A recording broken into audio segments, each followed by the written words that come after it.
এবার আমাদেরকে আগুনের ভয়াবহতা এবং সার্বিক পরিস্থিতি নিয়ে আরো জানাতে বার্তা কক্ষ থেকে যোগ দিচ্ছেন আমাদের সহকর্মী খালেদ রায়হান। রায়হান, এখন পর্যন্ত একটু সবশেষ তথ্য জানতে চাই। 4টি ফ্লাইট তো চট্টগ্রামে অবতরণ করেছে এবং একটি ফ্লাইট সিলেটে অবতরণ করেছে, রিয়াদ থেকে আসে ঢাকাগামী ফ্লাইট।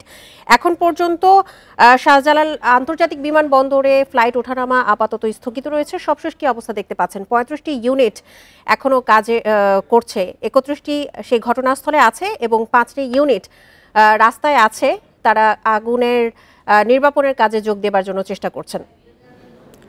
দেখুন, সব মিলিয়ে যদি বলতে চাই, আমি যদি আহতর কথা বলতে চাই, এখন পর্যন্ত আমরা 2 জন আহতের তথ্য পেয়েছি। তার মধ্যে একজন আনসার সদস্য রয়েছেন, আরেকজনের পরিচয় এখন পর্যন্ত পাওয়া যায়নি। এছাড়া বড় কোনো আহতের বা হতাহতের কোনো তথ্য আমরা এখন পর্যন্ত পাইনি। যেমনটি বলছিলেন যে সাময়িকভাবে কিন্তু বিমান চলাচল স্থগিত করা হয়েছে এবং ভিন্ন যেই এয়ারপোর্টগুলো রয়েছে ঢাকার আশেপাশে সেগুলোতেই কিন্তু চট্টগ্রাম এবং সিলেট সেই সকল জায়গায় তাদেরকে আসলে এখন নামানোর যে নির্দেশনা দেওয়া হয়েছে।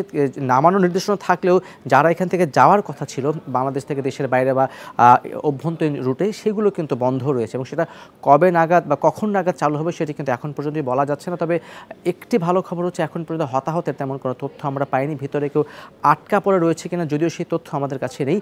তারপরে ফায়ার সার্ভিসের পক্ষ থেকে যেটি বলা হচ্ছে যে 31টি ইউনিট তারা কিন্তু ঘটনাস্থলে কাজ করছেন এবং 5টি ইউনিট এখনও কিন্তু কাজ শুরু করতে পারেন, তারা ইতিমধ্যে ঘটনাস্থলে পৌঁছে গেছেন। এবং একই সঙ্গে বিমান বাহিনীর 2টি ফায়ার টিম, নৌবাহিনী এবং বাংলাদেশ সেনাবাহিনী তারাও কিন্তু সেখানে কাজ করছে এবং উদ্ধার কাজে সহযোগিতার কাজটি কিন্তু তারা মূলত করছে। এবং একটু আগে ফায়ার সার্ভিসের সাবেক একজন মহাপরিচালক তিনি কথা বলছেন, তিনি যেমনটি জানাচ্ছেন যে একটি আন্তর্জাতিক বিমানবন্দরে অগ্নি নিরাপত্তা ব্যবস্থা যতটুকু থাকার দরকার সেটি কিন্তু আমাদের এখানে নেই এবং না থাকার ফলেই কিন্তু যে কার্গো ভিলেজে যে অগ্নিকাণ্ডের ঘটনাটি ঘটেছে সেখানে এই ভয়াবহতা এবং এখনও সে আগুন কিন্তু জ্বলছে। এখন সব মিলে সোয়া 5টা বাজে, সোয়া 2টার সময় আগুন লেগেছে, তার মানে 3 ঘন্টা হয়ে গেছে। এখন পর্যন্ত কিন্তু আমরা আগুন খুব বেশি নিয়ন্ত্রণের যেই চিত্র সেটি কিন্তু দেখতে পাচ্ছি না। এবং এর সঙ্গে এই যে কার্গো ভিলেজে আগুন, সেটি কিন্তু 2013 সালে মানে আজ থেকে 12 বছর আগে আরেকবার লেগেছিল 5 এপ্রিল।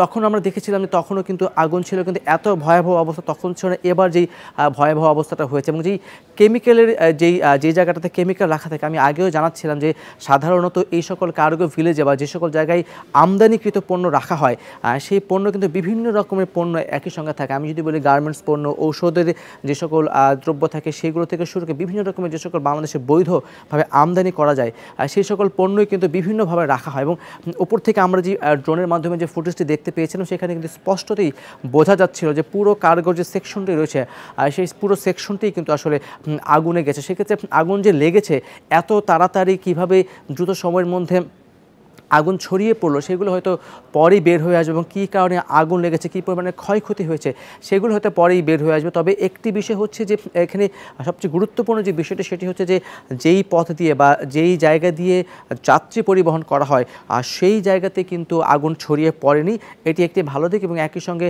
যদিও একটি কানেক্টেড একটি পথ, তারপরে সেখানে আগুন ছড়িয়ে পড়েনি, এটি ভালো দিকে। কিন্তু যেই বিমানগুলোকে রাখা হয়েছিল সেই বিমানগুলোই কিন্তু এর মধ্যে সরিয়ে ফেলা হয়েছে। বিশেষ করে আপনি জানেন যে 3 নম্বর যে স্টেশনটি করা হয়েছে সেখানে কিন্তু আমরা দেখেছি টার্মিনাল, সেই টার্মিনালের পাশেও কিন্তু অনেক বিমান যেগুলো সেখানে ইতিমধ্যে ছিল সেগুলোকে সরিয়ে আনা হয়েছে। এবং আগুন নেভানোর জন্য আমরা দেখেছি যে ফায়ার সার্ভিসের যিনি মহাপরিচালক তিনি থেকে শুরু করে ফায়ার সার্ভিসের যত কর্মকর্তা রয়েছেন তারা সকলেই কিন্তু সেই ঘটনাস্থলে উপস্থিত রয়েছেন এবং বাইরে থেকে পানি সরবরাহ যাতে নির্বিঘ্নে করা যায় সেটিও কিন্তু করে যাওয়া হচ্ছে। হতাহতের তেমন বড় কোনো তথ্য আমরা এখনও পর্যন্ত পাইনি। তবে যেহেতু এয়ারপোর্টের আগুনটি গত 12 বছর পর এরকম একটি আগুন বিমানবন্দরের ভিতরে এই যে আগুনের বা অগ্নিকাণ্ডের ঘটনাটি ঘটেছে সেটি কিন্তু আসলে অগ্নিকাণ্ডের কারণটি কী বা কীভাবে আগুনটি লাগলো, কেমিক্যালের যে জায়গাটি যেখানে কেমিক্যাল রাখা হয়েছিল সেখান থেকে আগুনের সূত্রপাত নাকি অন্য কোনো কিছু থেকে আগুনের সূত্রপাত সেটি কিন্তু এখন পর্যন্ত নিশ্চিত করা যাচ্ছে না। আমরা বিভিন্ন জায়গার ফুটেজ যেটি দেখতে পাচ্ছি তাতে আগুন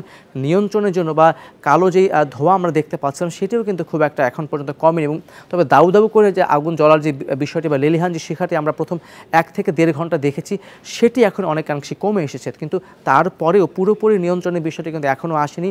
ফায়ার সার্ভিস কাজ করছে, তার সঙ্গে সহযোগিতা করছে বিমান বাহিনীর 2টি ফায়ার ইউনিট, একই সঙ্গে সেনাবাহিনী, বাংলাদেশ পুলিশ, র্যাব, নৌবাহিনী, তারা সকলেই কিন্তু চারপাশ থেকে কাজ করছে।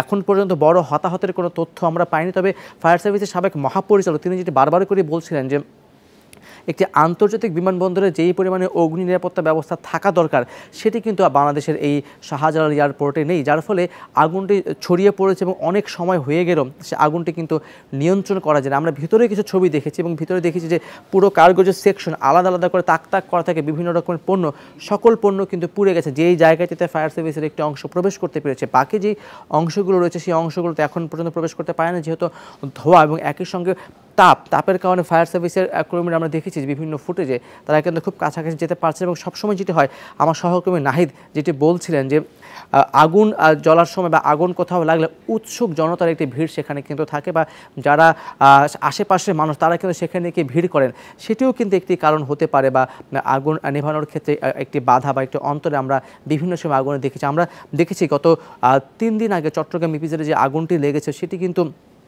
আজকে পুরোপুরি সে নির্বাপন হয়েছে। পুরো 8তলা ভবন, সেটি কিন্তু পুরো আগুন নিচ থেকে নেভার পরে কিন্তু আসলে তারপরে সে আগুনটি নিভে গেছে। এবং একই সঙ্গে মিরপুরে গত কয়েকদিন আগে আগুন লেগেছিল, 5 দিন আগে, সেখানে আমরা দেখেছি 16 জনের প্রাণ হারিয়েছে। এবং সেখানেও কিন্তু কেমিক্যালের একটি কারখানা ছিল, সেই কেমিক্যালের কারখানাতে আগুন লাগে, সেই আগুনটি ছড়িয়ে বিষক্রিয়ায় পাশের যে ভবন সেখানেও আগুন লাগে, তারপরে সেই গার্মেন্টসের 16 জন কিন্তু মারা গেছে। সেক্ষেত্রে আজকের যে ঘটনাটি এটিও কিন্তু অনেক বড় একটি ঘটনা।